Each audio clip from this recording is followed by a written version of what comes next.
Rayuwa wata aba ce da kowane mutum yake farautarta.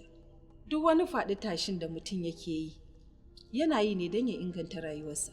Wasu ma ta hanyar rusa rayuwar wani.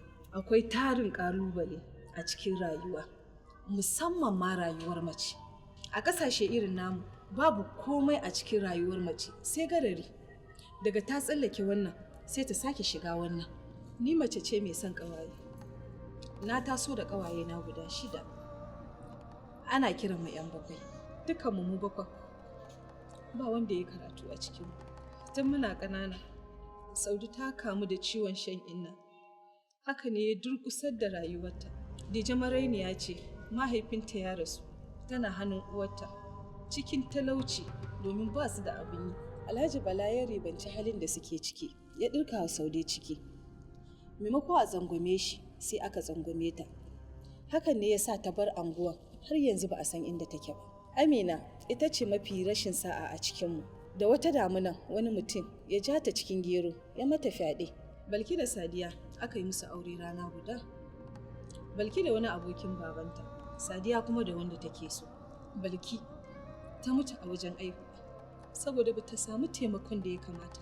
Sadiya kuma ta haihu amma ta kamu da cutar yoyon fitsari. Kowa ya guje ta saboda warin da take yi. Duk aka bi tsangwame ta, ciki kuma har da 'yan uwanta. Bakin ciki ya sa ta kashe kanta. Ladidi kuma ta yi aure a wani ƙauyen makwabtanmu ga wani mutum da yake dukanta kullum. Idan ta gudo gida ta faɗa, sai a ce ƙarya take yi, sai a maida ta. Har wata rana ya mata dukan da ta kwanta jinyar da bata tashi ba. Amina aure cikin fargaba.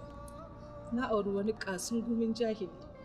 Shi ba ilimi, ni ma ba ilimi. Ba mu san wani abu tsalin iyali ba. Duk shekara sai na aihu. Gashi kuma ba wani isasshen abinci nake samu ba. A cikin wani ɗan ƙanƙanin lokaci na kwararrabe, mijina ya sallame ni, ya kuma ƙwace 'ya'yan duka.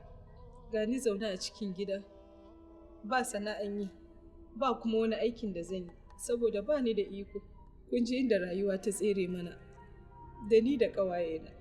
Mama Atika, mu ma a haka za mu rayu?